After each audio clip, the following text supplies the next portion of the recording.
Welcome to Wait, What Do You Do Again? I'm your host, Megan DeFord. This week, we're talking about something that most of us deal with, clutter. Not just the piles of stuff on our counters, but the emotional and mental weight that comes with it. My guest this week is Kate Evans, a psychologist, life coach, and author of Ditch Your Shit, a book about the connection between self-worth and the spaces we live in. We talk about the stories our clutter tells us, how shame often keeps us stuck, and why caring for your home is actually an act of self-care. If this episode helps you breathe a little easier, share it with a friend. And you know what? Go ahead and tackle that junk drawer while you're listening to it. Okay, let's go. Kate, thanks for joining us today. You are the CEO and founder of Soulful Space, where you help people overcome emotional and mental barriers to declutter their homes. And you are also the author of the book, Ditch Your Shit. So thank you so much for being here today. You've shared that decluttering your home in 2018 was life-changing. And can you walk us through the moment where you realized it was so much more than just stuff? Yeah, there's actually this very pivotal moment because it was about 2.5 months that I worked on my house. Now, understanding that I have a smaller house, Mhm. but there was this moment when toward the end when I had decluttered my kitchen and it was after dinner and I had cleaned up and it was the counters were clear, the kitchen or the sink rather was empty because I had actually put the dishes into the dishwasher, which had not been a thing before. I can tell you how disgusting I was prior to that. It was unfortunate. And I stepped back and my kitchen it was clear and clean and tidy and it felt peaceful. And I took this sigh of relief or whatever it was and just went, oh, wow, caring for your home is self care. And I want everyone to feel this way. It was this moment. I still can see myself standing in my kitchen and looking at it like that. It changed everything for me, really. Yeah. And was there anything so actually let me back up. Where did you go from there? You had the nice clean kitchen, you had that moment of peace, you're like, this is what I want. There's a big difference between, at least in my mind, maybe it's not, cleaning up the kitchen and then going through all the clutter that's in our house. Like, how was that journey for you? Where did you go from there? So that was after the decluttering Oh, had got it. Okay. happened. Yeah. So because you can't organize and be tidy and have those systems in place that allowed me to have that. Mhm. If you're like kind of clawing your way through clutter, which is what I had been doing prior to that. I Mhm. always say that, I'm very honest about this and I talk about it in my book about how my perception of self, my limiting belief about myself was I was a slob. Like that was my title. That's what I was. And so, oh well, I'm a slob. This is what I'll always be. But I was not a slob. I just didn't I had too much stuff and I didn't have systems in place and I didn't know how to do it. I know how to clean. I mean, it's not like I didn't know how to wash things and how to mop things and how to vacuum things. But when you have stuff that gets in the way, you can't you can't organize clutter. It isn't a thing. Like I had organized my pantry how many times over the course of my lifetime. And I mean, because I was about, I think I was 42 or 43 when I did this. And it had always reverted back to chaos. Well, because I was organizing clutter and I didn't have actual systems in place once I did organize it. It's a whole thing. So you have to go through the process of letting go of that like layer of clutter and letting go of the stuff that doesn't serve you, letting go of the stuff that's on top of the stuff that you actually love, use, need. That stuff that's underneath, that's the stuff that your life is made out of. And the stuff that's on top, that's the clutter. Once you get rid of that, okay, now we can organize, which is putting organizational systems in place. And then you put these routines in place because I talked about the sink. So my kitchen sink. Okay. So I'm going to tell you about this. Like Please. it was a problem. My kitchen sink was constantly filled with dishes, like just constantly. And when I say constantly, what I mean is that even when I did a load of dishes in the dishwasher, there would still be dishes in the sink. Now, yes, I could have hand washed them. I grew up hand washing dishes. We didn't have a dishwasher when I was a kid, Mhm. but I didn't hand wash them. I just left them in the sink. And I'd kind of spray them down with the faucet Yeah.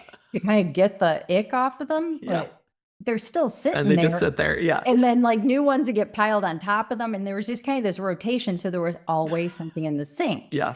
Now, my cleaning lady would come by every couple of weeks and then she would empty the sink. So every 2 weeks, there would be an empty sink, but then I just fill it back up again. Yeah. And this was the so-called system.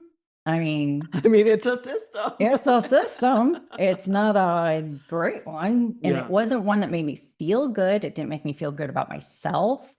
It didn't make the house feel good. But once I got rid of the excess stuff on the counters and got rid of just the excess in general, well, now I put in place the system of, okay, have meal or at the end of the day or the beginning of the day. It's kind of flip flopped over the course, day to day, year to year, whatever, when I do it.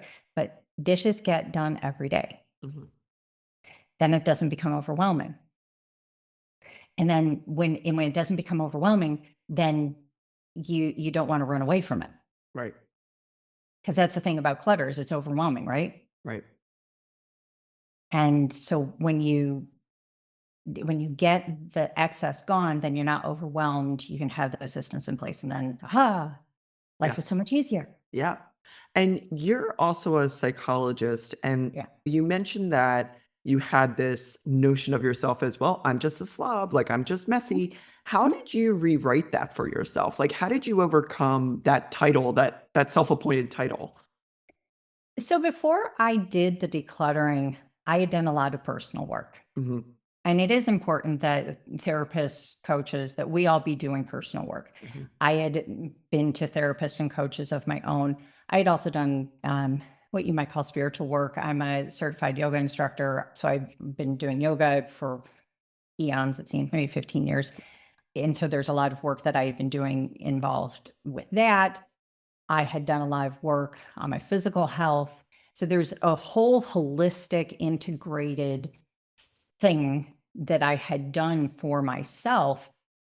So by the time I had gotten to the decluttering, I was very open to changing that narrative that I had for myself. And that's what you have to do is you have to be open to changing the narrative. You have to be open to saying, hey, maybe I saw it this way at one time, but just because that's what my mindset has been, just because that's what I've thought for so long, doesn't mean that that's what I have to always think.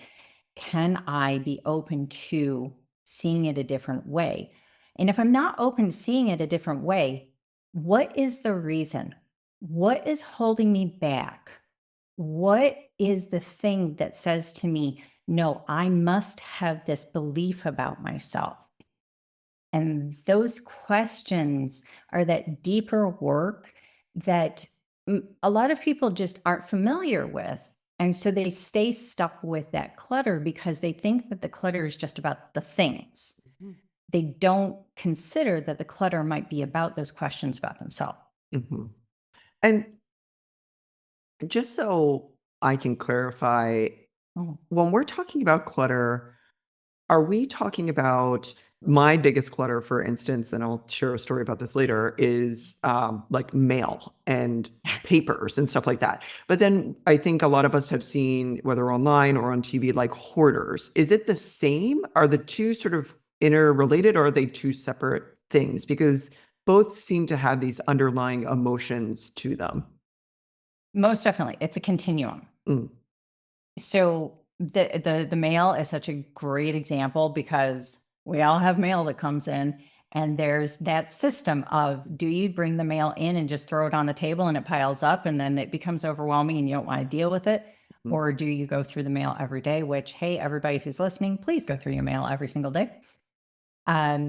What you see on TV with those shows like Hoarders is those are people who have gotten to a place that is a clinical mental illness. And it is hoarding, it falls under the category of anxiety when we're talking about the um, Diagnostic and Statistical Manual of Mental Illnesses, which is what we, so forget you ever heard those words. But so that's really going to a clinical level. The thing is that pretty much any of this clutter that we're talking about, when you have a difficulty getting rid of it, we're going to be talking about anxiety on some level, but it is a continuum. When you and I are having this conversation, the most of the people that are going to be listening to this and are going to be benefiting and everything are most likely not going to be at that level of hoarding, because that is a real extreme end of that continuum.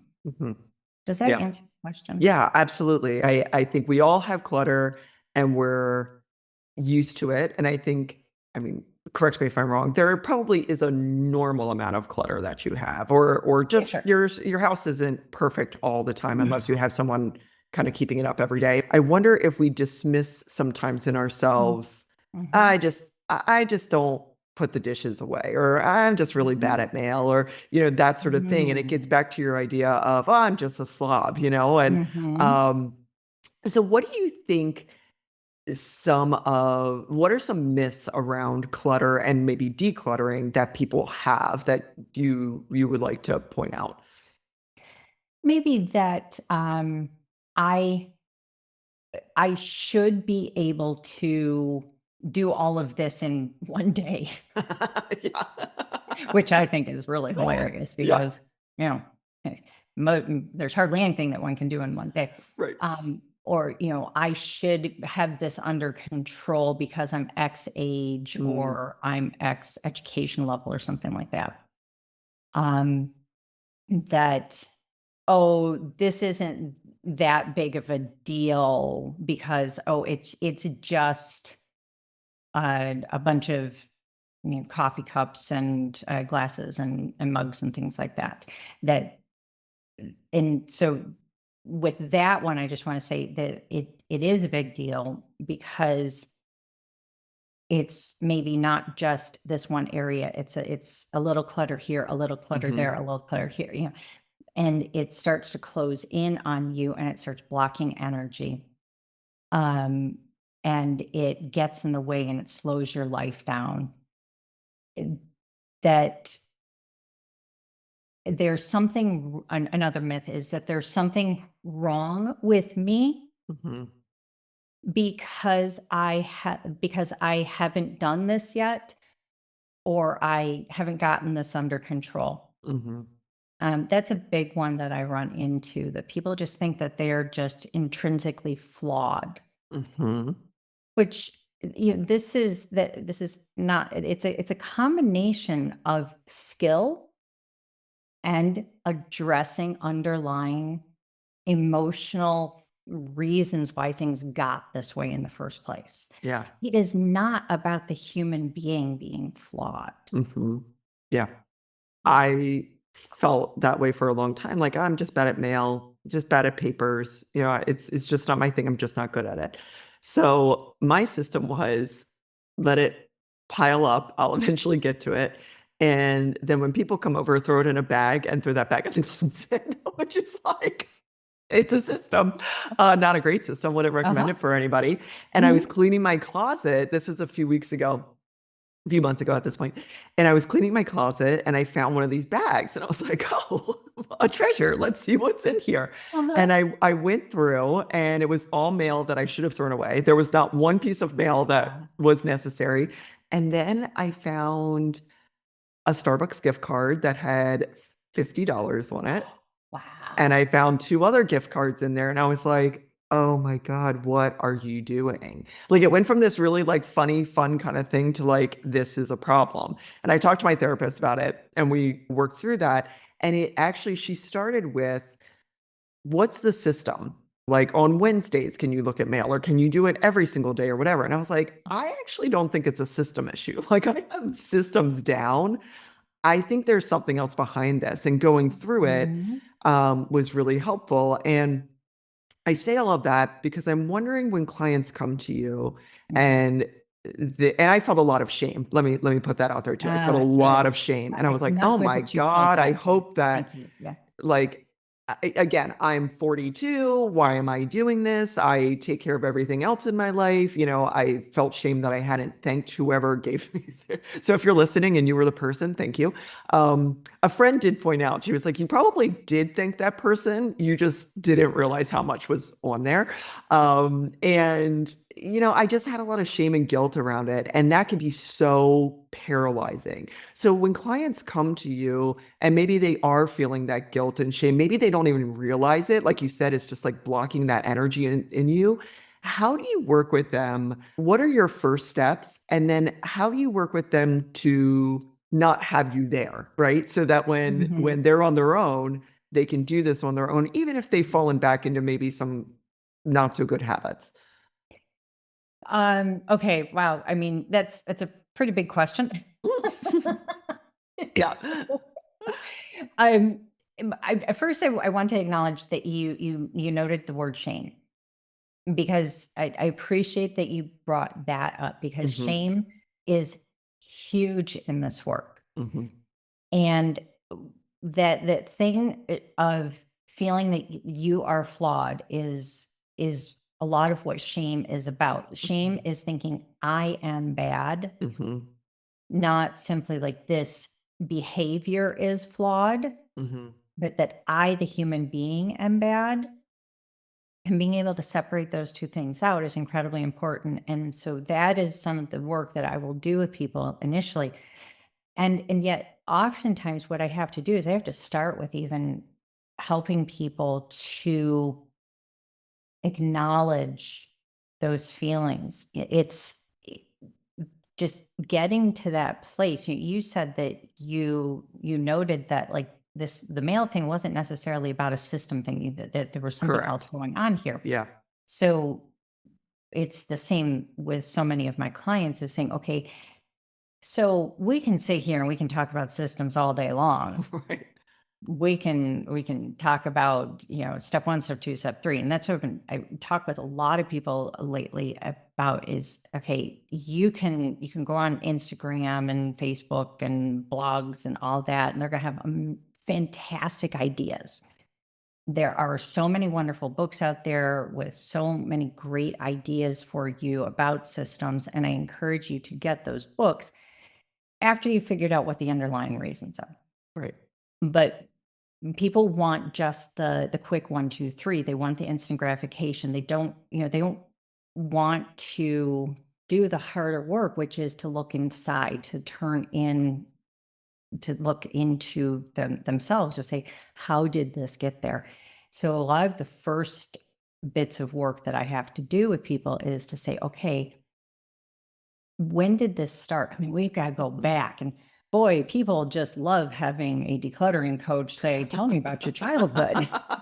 Right. Super fun. Yeah. Yeah. Tell me about your parents. I mean, I've got my therapy clients that are resistant enough to me asking them about their parents and stuff. The Right. decluttering coaching clients are really resistant to that. And yet, this is what needs to happen. Right. Is we need to talk about, do you remember a time when things were not cluttered? And if you do, okay, let's talk about that. Or tell me about the feelings that you have when you think about this clutter. And can you tell me about other times in your life when you have experienced these feelings? And so I'm starting to tap into other, aspects of, theories of therapy like EMDR and dialectical behavior therapy. They don't know that. They don't need to know that. Right. Right. It's starting to just kind of pull at these little threads Mm-hmm. so that they can start to see that the material items around them are not only about stuff. Mm-hmm. It started somewhere else. Right. And we dig into that. And just depending on each individual, that work can take a while before we ever get into even doing anything with the material stuff around their house. Right. And that can be really frustrating for people because they get in touch with me to start really digging in and start going through some bags and boxes and stuff. And that's great. And we do get to that. So you asked, okay, well, how do I get it so that they can do it on their own? So let's say we've gone through this emotional stuff and we're gonna go through a box. Okay, so I do all my work virtually. Mm-hmm.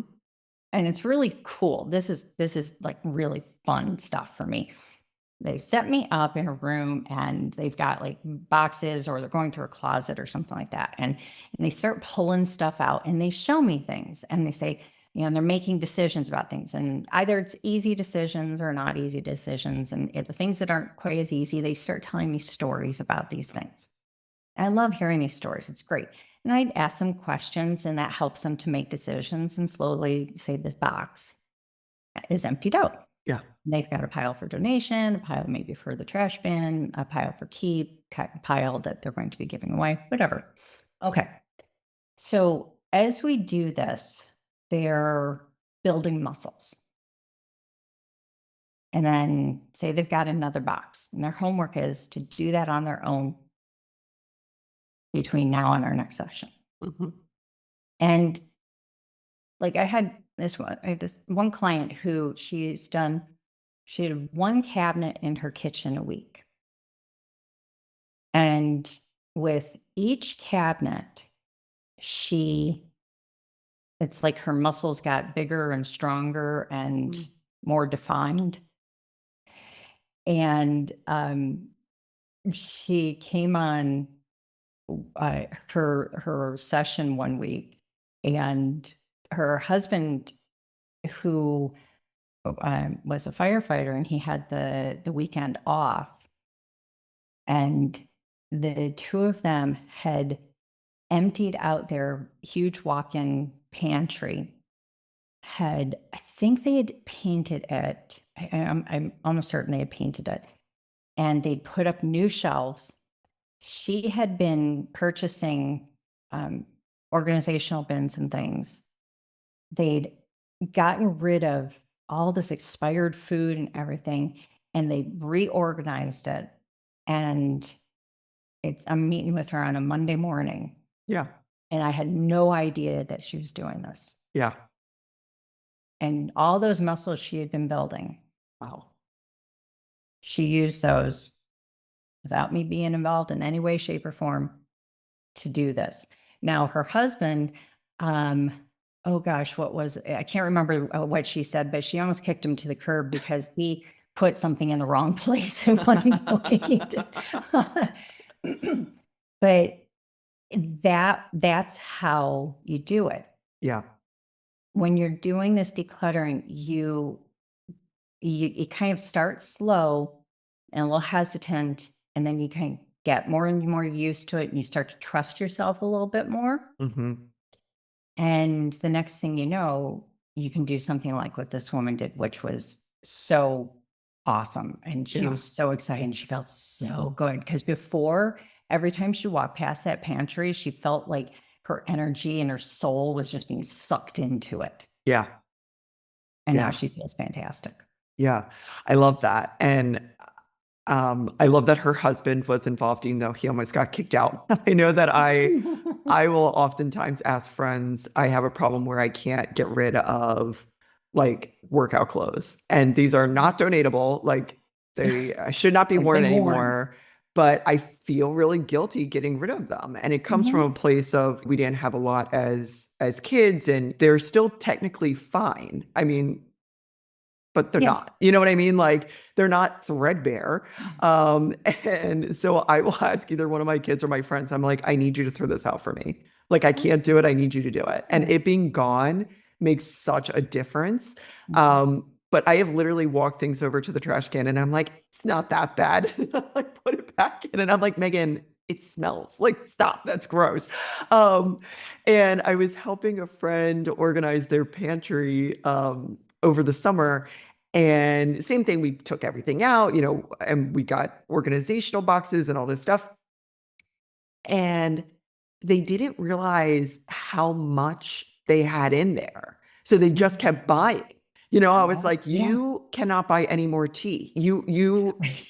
Like you could open a store at this point, and they didn't realize it Mhm. because it was just a mess. Mhm. Um, and stepping away from it and seeing it and being able to see what they have made such a difference, right? And they're like, oh, now I can tackle this every day because I can physically see it. Can you talk at all about if there is a relationship between, like retail therapy and buying and the reason why clutter happens in the first place? Sure. This idea of buying things to give yourself a sense of comfort. That's what retail therapy is. It's a sense of comfort by purchasing. Mm-hmm. It but it's a disconnect from what your home actually is. It's a disconnect from, do I want this? Do I need this? Do I have a use for this? It is just this sense of I'm going to fill a hole. It's when we talk about this concept of like retail therapy, it is not much further, not too far removed from other addictions. I'm going to fill a hole. I'm instead of actually addressing the root issue, the emotion, the thing that's actually bugging you. So when you're buying something, what I really want you to be doing is I want you to say, okay, what am I going to do with this thing? Not, oh, this thing is on sale. Right. I'm saving so much money because this thing is on sale. Okay, this thing is on sale. Do you have a use for it right now? Or do you know what the plan is for this thing? Because I have so many people who say, and I'm going to tell you, I have done this in the past. Sure. I don't do this any longer. I did this in the past. I've changed my behaviors because of the work I've done on this myself. But if it's on sale, we have this idea, and it's like we call it girl math. Right. Right. I'm saving so much money because, but, or the idea that if I just have, another top, or if I have another more tools, Mm-hmm. that this is going to make me happy. But stuff doesn't actually make us happy. Mm-hmm. The using of this stuff sometimes can create enjoyment for us. Mm-hmm. But if you just get in the stuff and never using it, that doesn't create enjoyment. So retail therapy is the filling of a hole and not actually addressing the root cause, the emotions, what's really going on. That creates clutter. Mm. When we are decluttering and truly doing this so that we're creating sustainable change, we're dealing with the root cause, we're addressing the emotions, how this actually got here. And it is not always fun, guys. Like this emotional stuff, it is tough. You're kind of getting into the roots of the dandelion. Like if you ever Right. tried to really get the roots of a dandelion out, that taproot is rough. Yeah. This can be hard work, but boy, when you do it, and like you said, when the stuff is gone, Mhm. there's a sense of relief. There's a sense of peacefulness. There's a sense of, I can breathe. Right. So now if you buy stuff you get rid of something.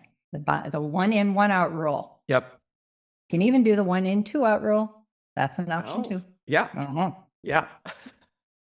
That's great. And you talk about having, a healthy home as self-care.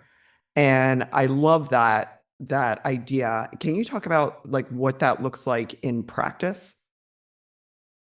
So a healthy home, is that what you're talking about? Yes. Connecting self-care with a healthy Yeah. home and what that looks like in practice.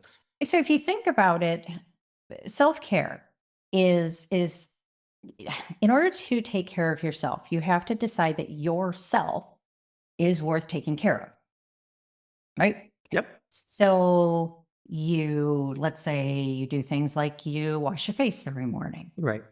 Okay, well, if you're going to wash your face every morning, you'd like to perhaps have a bathroom that is clean, that is tidy, that is a sacred space that you would feel clean in, Mhm. that you want to wash your face. Okay, so that's an example. That you make meals for yourself or for your loved ones in a kitchen that is clean, that is tidy, that is open, that has energetic flow in it, that you care for yourself. There's love in this space, that the living spaces are clean, open, tidy. They're spaces that you want to be in, that you want to care for yourself in, that you want to curl up with a book in if you're a reader like me, Mhm. or that you want to play your video game in, like if you're somebody like my husband. Yeah. Um, that when you go to bed at night in your bedroom, it is an open, calm, peaceful space, not a space that has 10 books piled up on the nightstand, just reminding you of all the things you haven't done, or laundry baskets filled to the brim, just reminding you of, again, projects that haven't gotten finished yet. It is a space that is calm and peaceful, and it is cared for because you are caring for yourself. And then you can take it even further, that it is clean, it is dust free, it is mold free, it is hygienic, I guess is Yeah. a word, but it is a space that is physically healthy for yourself and your loved ones to be in. But again, you have to decide that you are worth taking care of in order to create a space that you are going to take care of. Mhm. And I keep on stressing that it is you. You have to decide that you are the one who is worth taking care of. Yes, let's say you have a family or a partner or animals or whatever it Mhm. is that you share that space with, and you might decide that you want the space to be healthy for them. Okay, that's nice, but it is secondary. We always have to ultimately decide that it is ourselves that are what we are taking care of, and we're doing this work for ourselves. That is what creates the sustainable change. When we do these things for someone else, it isn't sustainable. It doesn't create that long-term, I do this forever sort of a thing. It just creates kind of a short burst. When we do it for ourselves, it creates this long-term, like, a lifelong, I guess, kind of change within ourselves, because we're changing that thing inside of us that maybe at one time didn't really take care of ourselves. We didn't really fully get that we could be somebody who did this. We didn't really think that we were worth doing this work for. And now we do believe that. And so it's like once you believe that you're worth it, you can't Yeah. stop believing it. Yeah. Yeah. Yeah. And is that something that, again, not exactly sure how to frame this question, but is Is there a difference between kids and adults in this conversation? Like I feel like, I, and maybe I'm wrong on this, kids tend to be a little bit messier, but even at daycare and school, they, clean up, everybody everywhere, like cleaning up and decluttering and all of that is taught to them. Is there a difference? Is it, or, between kids and adults, or is it something that we're taught in childhood and then we have to reinforce in adulthood? How does that work? First of all, I just want to say kids are amazing. Do not underestimate them. Oh, for sure. You teach kids organization, they'll do it. Yeah. Yes, they throw their toys everywhere. Yeah. Everywhere. Like you find it. Who hasn't stepped on a Lego at some point? Yeah. It's my Like, security system. Yeah. It's right. yeah. Um, and that is that chaos. But you teach your children the routines of we tidy everything up at night, but you create these organizational systems that are simple and easy for them to follow through in. Like all the balls go in this bin, and maybe there's a picture of a ball on that bin. All the cars and trucks go in this one, and there's a picture of a truck on this, and all the dolls and whatnot go on this, and there's a picture of a doll on something along those lines. Hamper, all of our clothes, when they're dirty, go in the hamper, and they always go in there. And you teach them from childhood and have them do it. Right. Don't always do things for them, guys. Like, have them do things. Kids are amazing. Yeah. They will do these things. If you do it for them, they'll learn to not do things. Yeah. So teach them from a young age that they are capable of doing these things. Teach them systems. Now, again, not like nitpicky systems, simplified systems. Right. Kids are also pretty amazing about decluttering. Oftentimes you sit them down to declutter their toys and they're like, yeah, get rid of this one, get rid of that one. I don't need this, I don't need that. That being said, yes, parents, I also know that if you sit your kids down and show them like toys that they haven't played with in a while, they're like, I haven't seen that in forever. That's my new favorite toy. And you go, oh, why did I show my child this? I should have just gotten rid of it. So there's a balance in there to strike. So it is very much about teaching them these things from an early age. Remembering that they're kids, not expecting perfection out of them, please. I'm gracious. And then adjusting those things as they get older and they can understand things differently as their brains develop, so that when they're going off, leaving your home and after high school, maybe they're going to college, maybe they're moving into their first apartment, whatever it is that they're doing, they have the belief in themselves that they can do this stuff, that they can take care of their own things, and they got this. If you give them the belief that they can't do this, then they'll believe they can't do it. Right. It's how kids are. It's how they learn. Never underestimate them. Yeah. Never underestimate them. I know my kids, sometimes they roll their eyes when I start talking about being a citizen of the house, a good citizen of the house. But I'm like, this is your house too. It's not just my house, right? Like it's our house and we have to keep it clean and organized and tidy.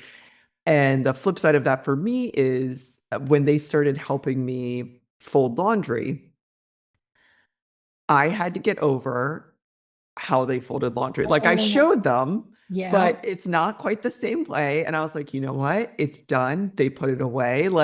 And I had to get over that, and let go of my sense of perfection of what it should look like in that process. That is it exactly. That is such a great example, and I hear that from parents a lot. And that really is the thing is what's the goal?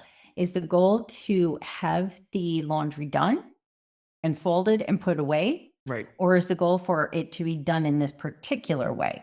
Right. Um, it's funny when my husband and I moved in together, his mom taught him to fold t-shirts and shirts and things in half, Uh-huh. which I think is just please don't do that.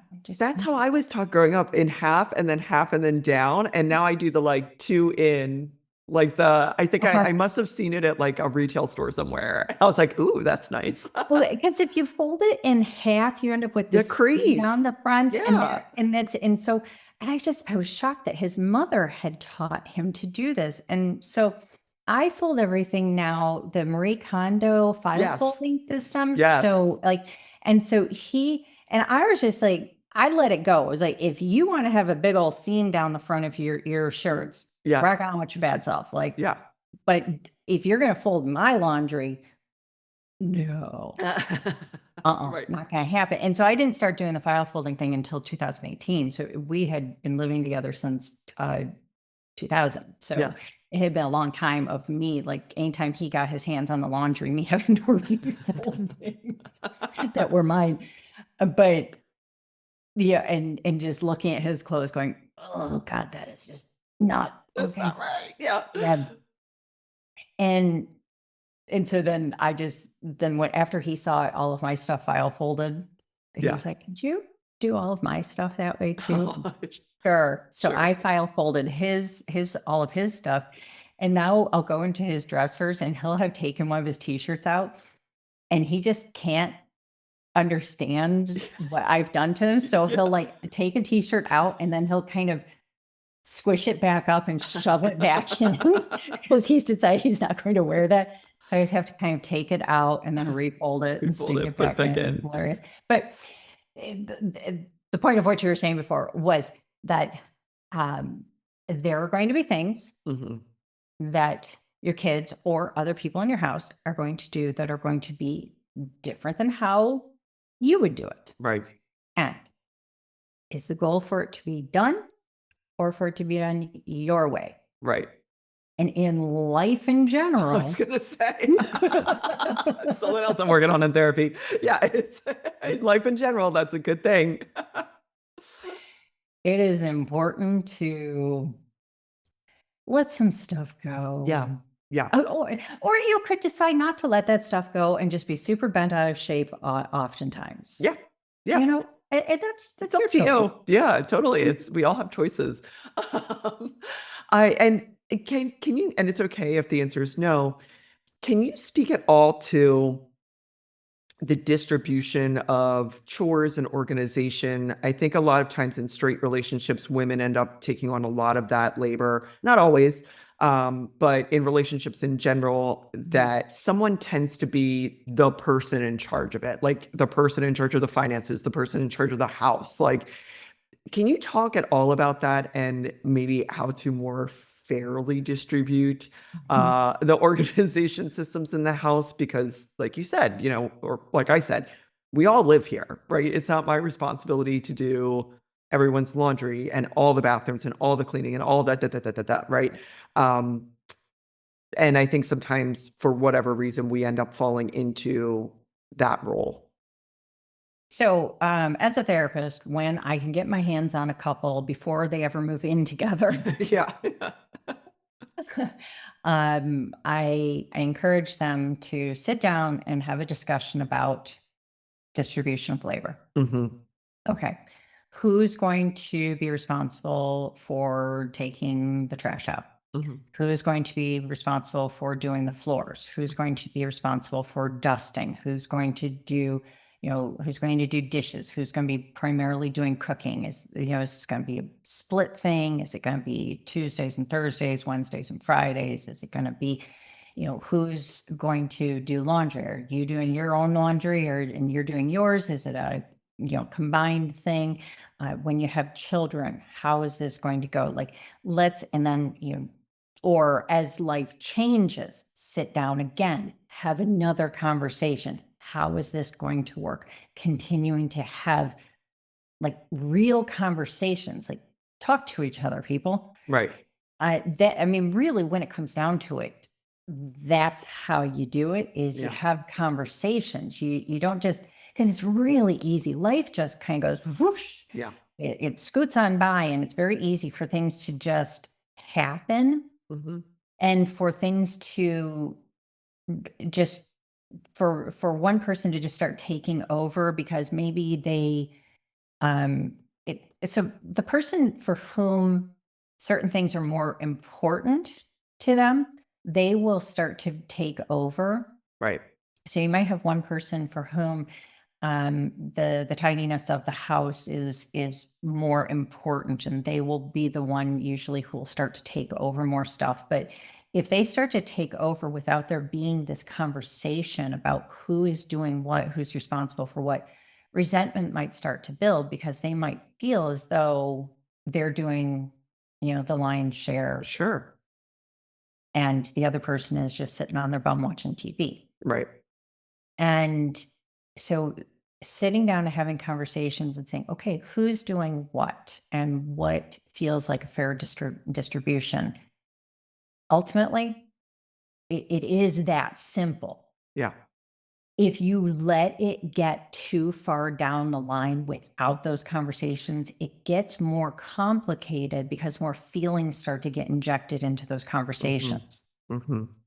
So, you kind of have to go back to what is the Joe Friday, just the facts, ma'am. And this is going Mm-hmm. back to Dragnet in the 1950s. So I just feel really old right now. But it's instead of talking with emotion, if we've gotten too far down the line and resentment is starting to build, of sitting down and going, okay, feeling like there's a little unfair distribution. Say a new child has come into the family Yeah. and one of the parents has taken on a lot and is feeling very overwhelmed. Both parents sitting down and saying, okay, where are we at? Here are the things that happen, and just the facts, Right. taking the emotion out of it. Right. There's lots of emotion, Right. but that is not going to create solutions. Right.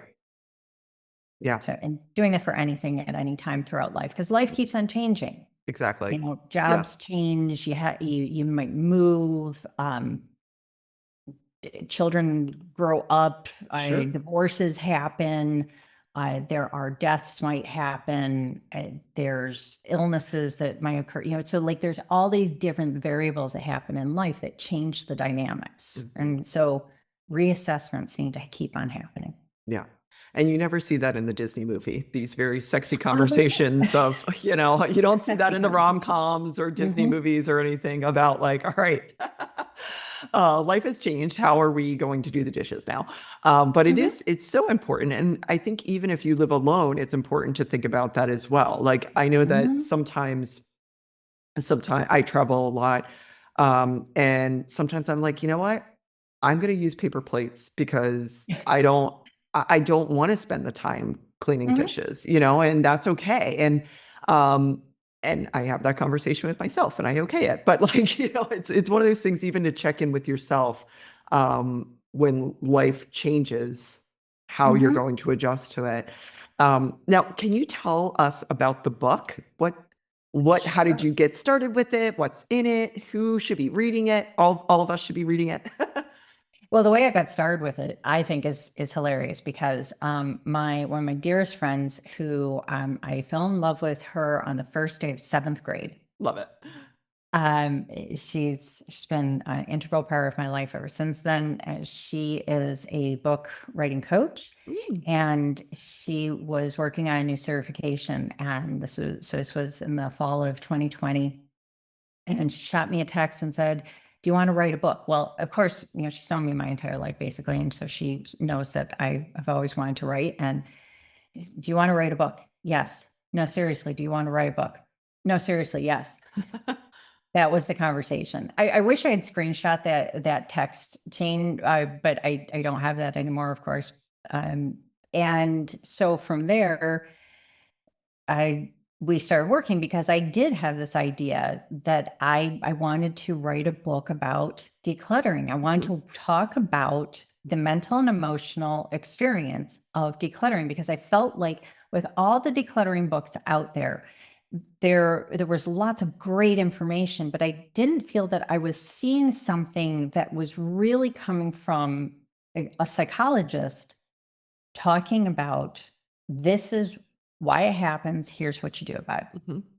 So we did that. And so, yes, it has taken quite a while because, hey guys, if you want to write a book, it is a process, especially if you want to get the sucker published. And Amy Goldmacher, my coach, she's just phenomenal, and I just put me in all the right places. And I got an agent, I got a publisher, all the things. Yeah. Okay, but so ditch your shit, decluttering your mindset to declutter your home. The first half of the book is we're talking about the stages of change. So you know, like, why it is that you're not ready to declutter, and then like why it is that you move towards being ready to declutter. Mhm. Okay, then we're talking about perfectionism and shame and fear and limiting beliefs.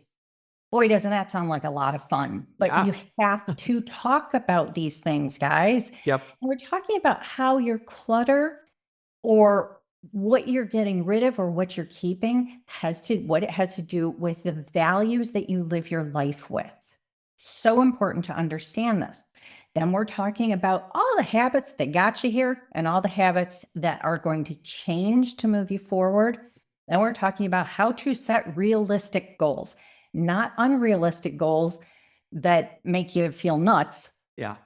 but realistic goals. Okay, so now you're all set. Then we go into the second half of the book, which takes all of that information and applies it to places like your kitchen, your bedroom, your clothes, your bathroom, your storage spaces, sentimental clutter. Did I miss anything? Oh, your living spaces. Yeah.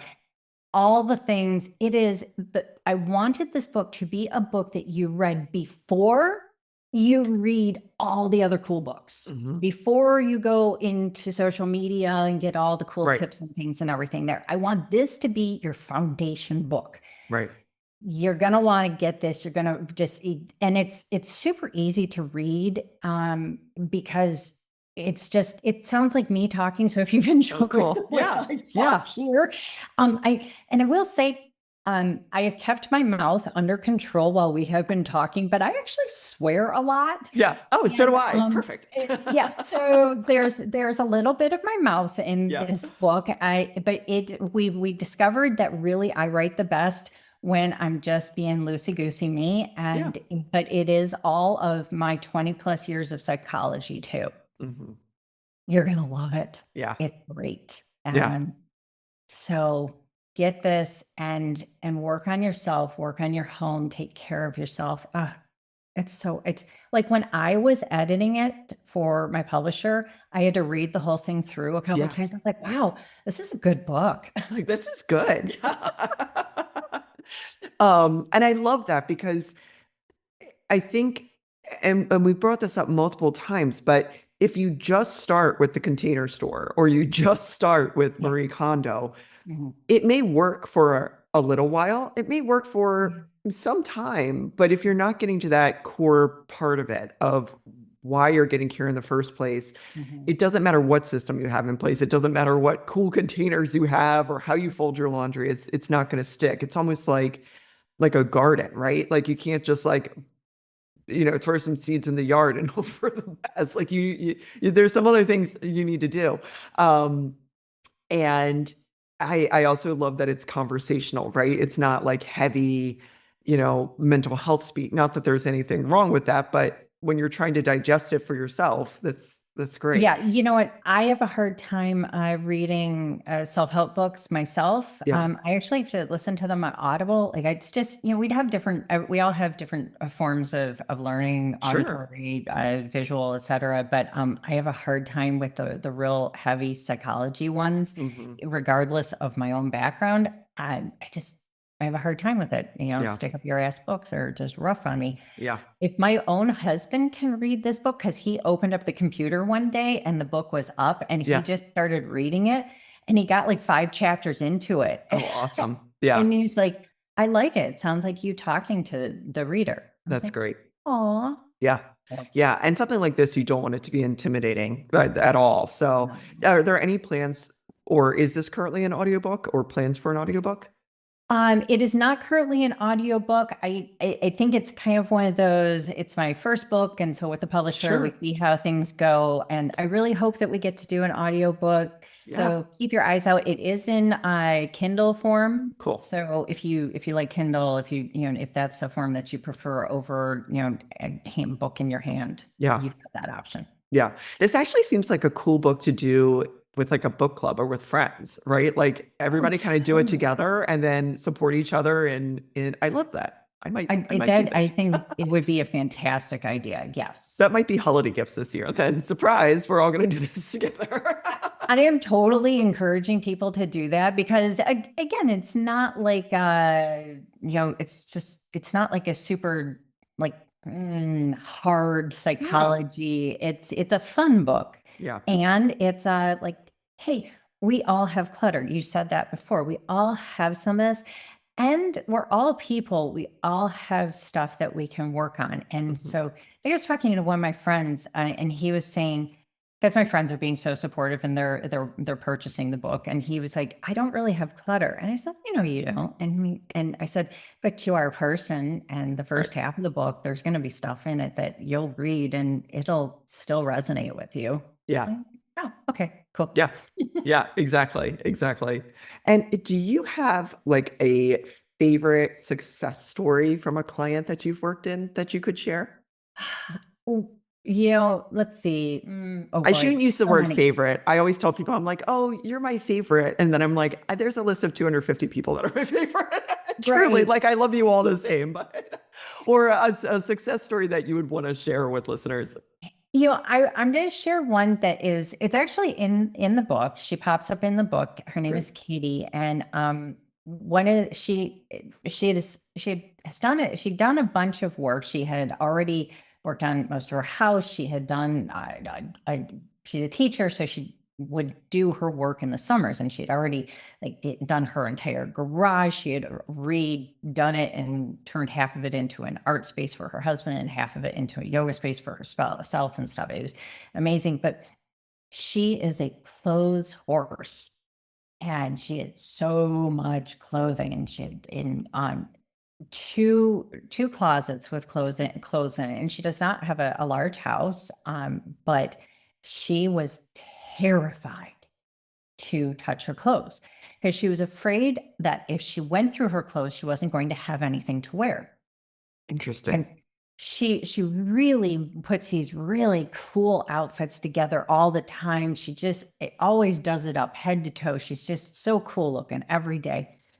And she was so afraid she wasn't going to have anything to wear if we went through her clothes. And in her case, I actually went to her home because she's in my area. Mhm. And we spent an afternoon going through one of her closets. And so she ended up doing the other closet on her own. But she had stuff in there. So she's in her late 40s. She had stuff in there from college. Mhm. And she had stuff that had dust on the shoulders. And she had things that were from when she had gotten married. She had there's all these things from all these different Yeah. eras of her Time life. capsules. It, Yeah. it was very much time capsule-y. And so we went through a lot of the stories of these things, and she let go of so much of this stuff. And she let go of, I want to say maybe 60% of the stuff that she had. And when when we put everything back, she could see everything, that thing you were talking about being able to see everything. Yeah. And she found afterwards that she could actually she never ran out of anything to wear, first of all. And she could get dressed easier. And she felt like she almost had more to wear Mhm. because she could access her clothing better. And it was just incredibly exciting to her now. So this woman who had so much fear going into this, that her whole identity that was wrapped up in this closet would be torn apart if we got rid of her clothing. Yeah. she found out that it actually was her identity that was connected to this persona of having all these clothes and what she would put together every day was enhanced, and she blossomed Yeah. afterwards. And she has maintained this closet. I want to say it's been 2 years now. Wow. And she does the one in, one out rule, because she used to do the whole like buy a bunch of things from Amazon, and she used to Yeah. have boxes that she like would open, and then they would just sit there in the boxes and she wouldn't even wear them. Yeah. But that's no more. No It's just, more. I'm so proud of her. And she is actually training for, oh no, I actually, by the time we will have, by the time this is Yeah. going to post, she will have run the Chicago Marathon for the first time in her life. Oh, that's awesome. Amazing. Mhm. Amazing. That's so great. Yeah, it's interesting how, and this is what I also love about the book and what people will learn is, you know, there's probably listeners to this, and we're all thinking about our closets, right? And she's a clothes horse, and this is the reason why she's not going through stuff. My closet gets overwhelming, or used to, actually, not anymore. Because I don't shop my closet first. If I Mhm. have an event or a big meeting, I immediately go and buy something. And or used to, I don't anymore. And I shop my closet first, and then I shop friends' closets. And then if I need to, I will. And if I'm not saying you should never buy new clothes, but I'm always like, oh, I forgot about this, right? And then there's Mhm. someone else who knows why their closet is the way that it is, and that your book addresses that for each individual person. And I think that, if we haven't talked about this enough at this point, but that's why starting with the organization sheet or going to the container store, that's why it doesn't work. There's nothing wrong with you. It's just you're not getting to the you part of it. Mhm. Um, Yes. and I love that people can really figure that out with the book. And certainly contact you if they want Most to have definitely. that in person or via Mhm. Zoom. Um, is there anything that we didn't talk about today that you want to make sure listeners know about? Or, we'll at the end we'll talk about how people can find you. But is there anything that you want to make sure that people understand or really hear before we wrap up our conversation? I think we've addressed it, but I want to stress that you are not broken. Mhm. You have not failed. You always have another opportunity to create change, to do this thing again. There is no one right way to do this, Mhm. to declutter, to organize. Actually, I don't think that we necessarily said, but that do do this decluttering and organizing thing and the systems, do it your way. Mhm. Don't do it your mom's way, your sister's way, your husband's way, your boyfriend's way, your neighbor's way, anyone else's way. Take from different areas, but do what works for you. This The only way that this is going to work is if you take you into account. Yeah. Yep, absolutely. I'm gonna take that and listen to it every morning. That was wonderful. And I know I said that was maybe the last question before we do the three that I Mm. ask everyone, but can you speak at all, or do you want to speak at all to storage units? I am like Oh gosh. blown away by storage units in this country. I don't know if other countries have storage units, but I'm fascinated by the storage unit culture in the United States. I don't have the statistic right in front of me. I've got my book next to me. I might have the statistic the in my book. I'm Mhm. I'm just not bringing it up right now, but Sure. in the United States there is it is some astronomical amount that we spend on storage units, and it's it's unfortunate. Um Look, guys, if it doesn't fit in your house, don't keep it. I Yeah. understand if you have some furniture that you are saving for your kid who is heading off to college. Mhm. Okay, cool. If there's something real specific, there are specific reasons. I know people who keep like their motorcycles in storage units, Sure. or there are reasons for these things. However, I had a client who she had a very small house, and she had one storage unit that turned into two storage units, which she then actually combined them into one big storage unit, but then another storage unit got Oh, added on. geez. It just was getting to be so much. Yeah. And she actually has just recently moved into, she had I actually talk about her in the book as well. She had knocked down her old house, and they've just built a new house, and they've just moved into the new house. It is so wonderful. She's so excited, but it's very overwhelming actually. Sure.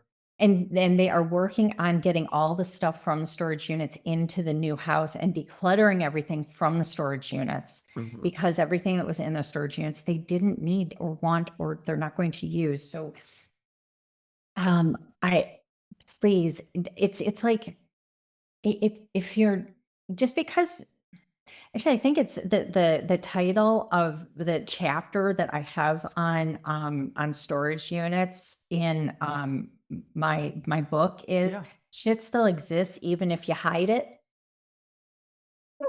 Like the mail in my closet, it disappeared. It was gone. It was all done. It's gone. Goodbye. It's kind of like, that stage of babies where Yeah, it's yeah, just yeah. through, like you put your hands up and then Yeah. you're gone. Yeah. So I just caution you, please, use storage units very, very, just for really specific reasons. Yeah. Understand why you're using them, because they can get out of control. And I know that we're laughing, right? Like we're just giggling about, oh, it doesn't exist if I don't see it. But if you are using a storage unit, or you're throwing your shit in your closet or in your car or whatever, without a reason other than I don't want to deal with it and I don't have enough space, you do know it's there. That's in the back of your head. That Yes. is sucking on your energy. This has been such a fun conversation. I have 3 questions that I ask all of my guests. Yes. And the first one is, what advice would you give to your younger self? Just be you. Yeah. I know it sounds just so just generic and blasé and whatever, but there are so many moments throughout my life that I have found that because I learned to be kind of a chameleon when I was younger, and it did not serve me. And every time I tried to kind of be somebody other than who I was, things fell flat. And when I just leaned into being me, my loud, obnoxious, goofy, weird me, Yeah. things got so much better. And I was just smarter and funnier and better at everything. And just be yourself, because it's gonna be fine. And yourself is fantastic, no matter how weird and loud, and no matter how much you bray like a donkey when you laugh. Love it. Love it. And what do you love most about this work that you do? I love working with people. I love seeing the change. It is so cool. I get to be a part of other people's lives. I get to touch in all these different types of people's existences. And it is such an honor. I mean, do you know what an honor it is for people to trust me with their lives? I mean, with these very personal pieces of their lives. It is so cool. I keep waiting for myself to get tired of my work, and it keeps not happening. I love what I do, and I am so grateful that I have given myself permission to do it. Yeah, that's wonderful. And how can people find you if they want to work with you? Your website has wonderful resources on it to buy the book. How can people do that? The website is soulfulspacecoaching.com. And, check me out on Facebook and Instagram at katesevans.coaching. And I post really weirdly, sporadically, information on both mental emotional stuff and decluttering. It's a fun and strange mishmash of that stuff, but it's all from my experience to keep you moving forward in your journey. That's wonderful. And we'll put all of that in the show notes. And it's Soulful, Soulful. I don't know why Yes. people would think the other, but you never know. Thank you. This has been wonderful. Thank you. I can tell you love what you do, and what you do really is changing lives. So thank you for spending time with us. Oh, thank you so much, Megan. Thanks for listening to Wait, What Do You Do Again? For more information about today's guest, or if you'd like to be on the show, please visit megdeford.com. See you next time.